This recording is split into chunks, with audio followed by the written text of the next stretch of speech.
An Israeli military probe into the killings of 15 Palestinian medics in southern Gaza last month has found professional failures, and a deputy commander will be fired. Mobile phone video recovered from one of the medics contradicts Israel's initial account that the medics' vehicles did not have emergency lights flashing when Israeli troops fired on them on March 23rd. The investigation found that due to poor night visibility, the deputy battalion commander thought the ambulances belonged to Hamas militants. The medics' vehicles immediately came under fire, which lasted more than 5 minutes. For more on this, I'm joined by DW's Tanya Kramer in Jerusalem. Tanya, what stands out to you most about the findings of this internal military investigation? Well, they're detailing in this report how they see how this incident unfolded, and they're talking there about 3 incidents during that night. So they're saying that a first vehicle was shot at, and then later more rescue vehicles arrived, and they were also shot at.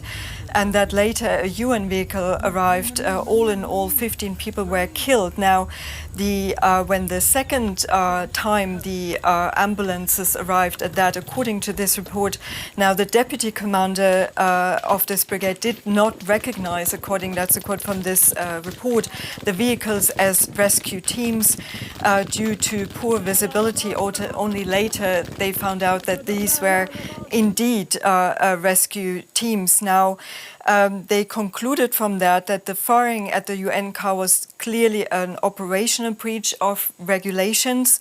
The first 2 incidents, they're saying, resulted from an operational misunderstanding that the troops were thinking they were under threat. Now, but this goes even further, because then there was also the issue of the burial of those rescue workers in a shallow grave, and only 5 days later, more than 5 days later, actually, UN teams and other teams could recover the bodies. Now, the military says rejects the idea that the troops were concealing, that again is from the report, but admit that the decision to crush the vehicles, they were crushed in that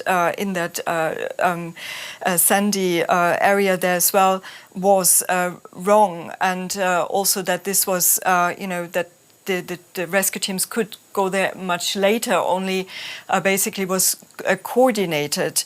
So all of that results in several professional failures, breaches of orders, and also not fully reporting actually what happened there during the night. Tanya, the UN and the other agencies involved in this attack have been demanding answers, obviously. How likely is it that this internal probe will satisfy them?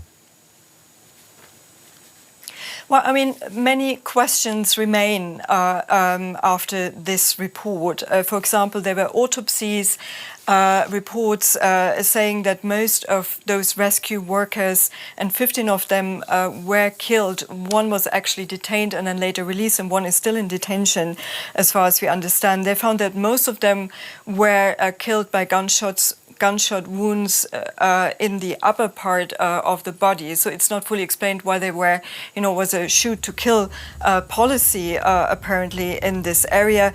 Also, the poor visibility is a bit in contradiction of obviously what was seen in that video. The whole incident there was basically that these ambulances were on their way.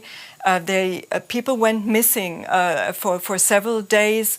And the version that at the time the military gave was that most of them were operatives or militants from Hamas and Islamic Jihad. Now, they had to retract a bit about the visibility. They said they were moving on the roads without any lights, but because then this video was found, which is a mobile video from one of the rescue workers who was killed in this incident, they showed clearly those ambulances driving there at night with all the emergency lights on.